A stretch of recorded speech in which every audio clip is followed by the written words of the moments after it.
So welcome to Stripe's recipe, Ingredients for a Heart Healthy on Call. Thank you in advance for your time and attention today. Today we're going to be talking about a wide range of mindsets and practices that we've put in place on my team, the API platform team at Stripe, to try to make our on-call as heart healthy as possible. So this talk is going to be divided into two core pillars of how we approach on-call. The first is going to be onboarding, trying to set engineers up for a good journey with our on-call experience. And the second pillar is going to be having a positive on-call experience once people are actually on call, which is probably the larger chunk of their time at Stripe. So who am I? If we haven't met during this conference, my name is Bridget Lane. I'm a senior software engineer at Stripe. Prior to Stripe, I worked at Fastly and I worked at USA Today. Do come say hi if we haven't met. And I've been on a lot of different on-call rotations. So what I'm going to talk about today, it might not be new or particularly novel to you, but these are things that have made my time as an on-call engineer a little bit more enjoyable, a little bit more of a safe space to fail, to try again, and to get better. So hopefully, if your current on-call recipe feels a little bit bland, there's a spice in here for you. So first, onboarding. This is our mise en place. We're preparing everyone to feel really good about being on the rotation. So to define on-call onboarding, at Stripe we break this down into 4 different areas. The first is giving people dedicated time to prepare. And when I say dedicated time, I do mean dedicated. So their day-to-day responsibilities would be reduced, right? This is their #1 priority during this period of time. So we do a couple different things. The first thing is we want people to actually read through all of the runbooks that might come up from various alerts that they get, ask questions about it. We want to onboard them onto on-run rotations. So run rotation at Stripe can take a lot of different forms, and we have a number of them. And the essential purpose of an on-run rotation is that you're going to be responding to customer tickets, team tickets, deploy issues, bugs that crop up. It's a lot of work that gets you familiar with the sharp corners of our systems, and it's 9 to 5. So it's not super intensive, and it's a great way to start to get familiar with how things can break that aren't necessarily incidents. We also encourage people to do 2 things that I'm going to dive into in more detail. The first is to attend our energy-efficient game days or regular game days. And we also encourage review of incidents by pairing this with material tasks early and often that are measurable to the company. Okay, so once we get through that phase, then we have dedicated time to shadow. So at Stripe, your shadow is 9 to 5 or whatever your business hours are. And during this period of time, which could be anywhere from 2 to 6 weeks, depending on the engineer, we encourage people to keep page logs. So this could be a daily log or a weekly log of various pages that they got. Whether or not that led to an incident, the main things that maybe tripped them up. We encourage them to do sync ups. If we have multiple engineers that are onboarding at the same time, talk about things that tripped you up. Talk about things that you found, a resource that you found that was really useful. And resource sharing, especially with our more experienced on calls. Do you have a dashboard that you know about that is super useful? Do you have a set of bookmarks that you could export and give to someone else? That actually happened recently. It was very useful and informative. And then we do dedicated time to reverse shadow, which in the traditional definition, you're on the on-call rotation, you're the first responder, but someone else is backing you up. Someone's there to make sure that you have support. And this could also be 2 to 6 weeks or until the engineer is comfortable. And our 4th phase is just checking in once they have their first on-call rotation, making sure someone's reaching out and saying, hey, is there anything we can do to support you? How are you feeling? Again, incident response is human, so trying to keep that aspect of it involved. Okay, so let's dive into the 2 things that I said I would talk a little bit more about. The first is our energy efficient game days. So what do I mean by energy efficient? I think a lot of us are familiar with a traditional game day where you try to recreate some sort of system failure in an environment, and this can be a phenomenal exercise, but what we find is they tend to take a lot of time, and you have to have a lot of knowledge of the systems that you're creating.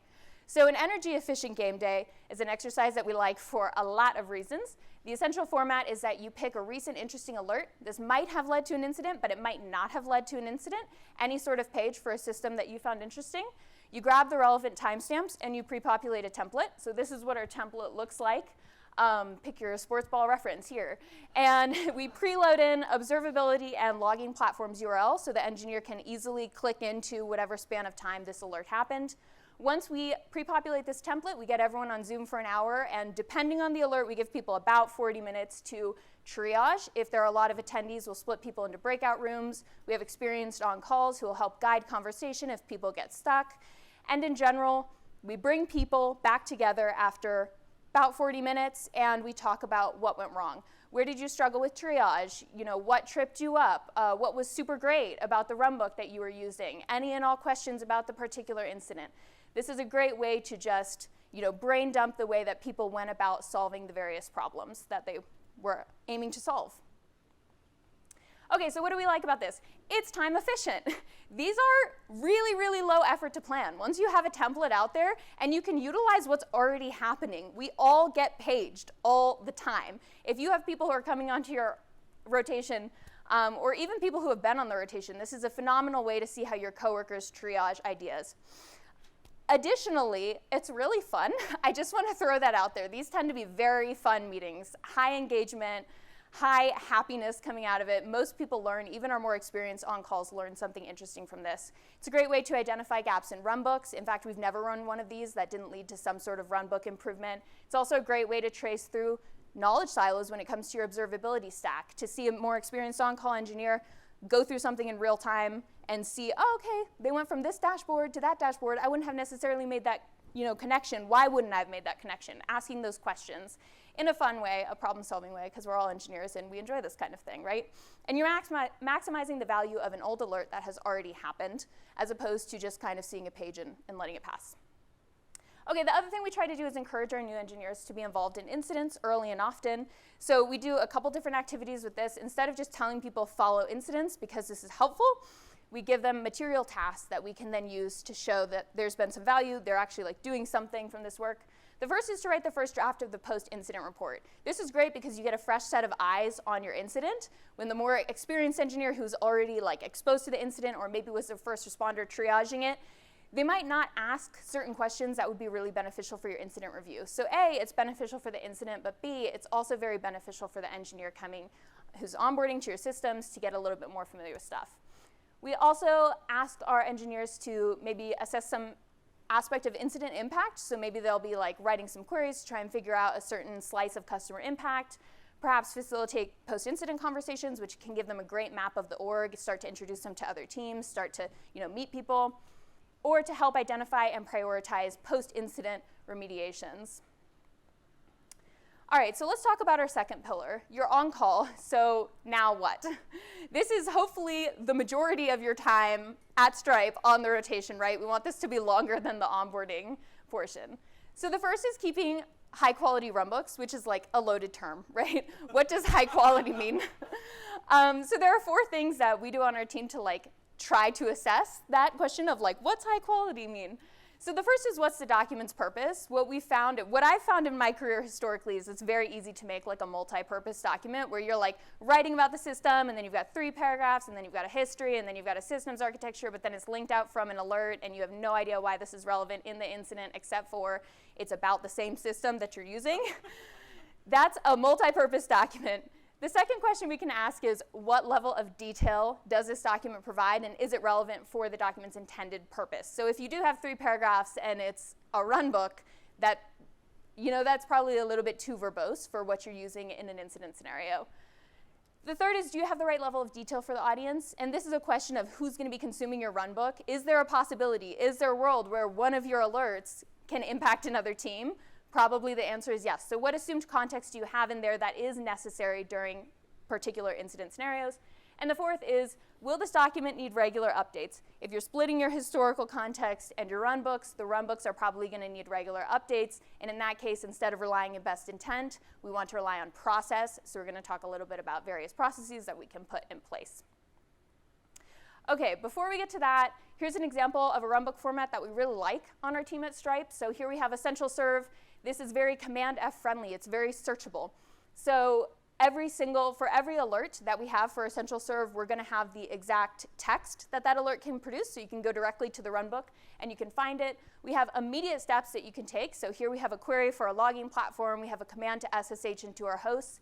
And we have hot tips for things that maybe have happened in the past. Again, brief. The description is not going to turn into multiple paragraphs, right? Like 1 to 3 sentences max.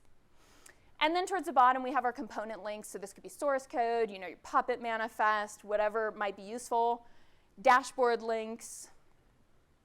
and also all of our various logging links and tips for filtering through these logs. So fields that might be useful or essential, maybe some like pre-formatted queries, whatever might be helpful for your engineers in that situation. All right, sounds great, easy. All of our runbooks are up to date because we never have any problems with this, right? This is not like the easiest thing to say and the hardest thing to do. Okay, so watch out, because there are a lot of common pitfalls that I think we've all encountered in terms of keeping good documentation. The first is, your runbooks frequently fall out of date because of competing priorities. No one's driving the changes forward, or that work isn't highly valued. So what we want to do is rely on a forcing function. We want to put a process in place to make sure that this happens. One thing we can do is utilize the game days that I talked about earlier. We try to run 2 game days a month. This is something that the whole team kind of participates in, planning these. And we do talk about runbooks at the end of every single game day. What runbook did you use? Where were the gaps? And then we take action items from that. The second forcing function you can do is build a runbook health check into basically any process you want. Like, this could be something that you do as part of your sprint retro. This could be something that you do as part of your postmortem. This could be an oncology, as another speaker mentioned earlier, just mentioned, having just time on the calendar where you talk about something related to your incident process. So assess your runbook health check on a regular basis. Perhaps your on-call engineers are all experienced, so they don't reference your runbooks during incidents, and then you don't realize that there are gaps because they've all been on your rotation for like 2 years.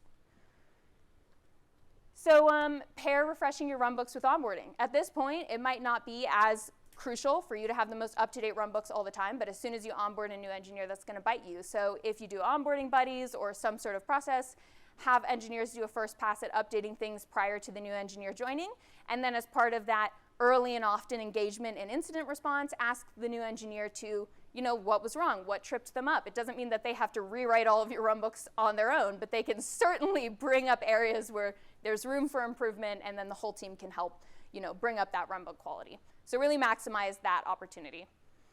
You might find yourself in a situation where you just can't get any time allocated for this work. You're like, sounds great, Bridget. No one at my company cares. We have like no runbooks, and no one wants to do this. Okay, so this is not an ideal situation, because hopefully we're able to prioritize this work and convince people that this matters. But in a situation like this, we still want to rely on process to try to change our culture, right? Because process is the thing that can help us actually get that cultural change. So take something that your company does put an outsized effort into, or that your company materially cares about.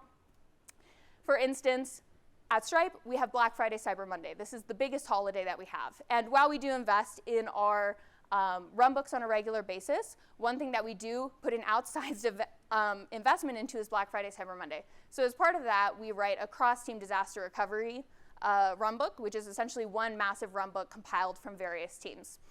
This would be a great situation if you don't update your runbooks frequently to take a pass at what matters. You're considering other teams, you're considering how they're looking at your potential alerts, you're considering the biggest potential failure points. So pairing this with something that is going to happen, some sort of event that your company cares about, and then committing that back to your runbooks means that you're at least having this happen once a year or twice a year, which is certainly better than no times a year. Okay, so a couple quick shout outs. We also do premortems before large events. My coworker, Will, who's right here, actually gave a great talk called Foresight is 2020 yesterday. So if you're interested in premortems and you want more details, definitely check out that recording. There's also going to be a talk, I think it's immediately after this, in Red Rover that's going to go into like documentation practices, and I think that will cover some postmortem information. So if you're interested in postmortems, check that out. Okay, so the last thing I want to touch on is burnout. We really don't want to overcook our engineers. We try to make that not happen at Stripe, especially because on my team we have one of the more intense rotations with a very tight SLA. So what are some things we do? Tap engineers out of incidents. So depending on who's on your rotation, and there was a talk at this conference on handover. Handover is complex and it adds some difficulty.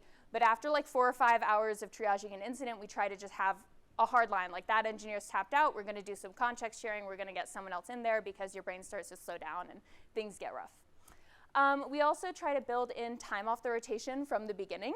So the idea here is that every 2 years you would have 2 to 5 months where you just get a break and you don't have to be on your on-call rotation. We find this is nice because people can look forward to that break. It's some period of time that they know they're just not going to have to worry about, planning a vacation or, childcare duties or whatever else is going on, and preemptively giving them that recovery before they're potentially looking for another team or organization or job just to get off of your rotation can be very beneficial. So we try to just build this in from the beginning.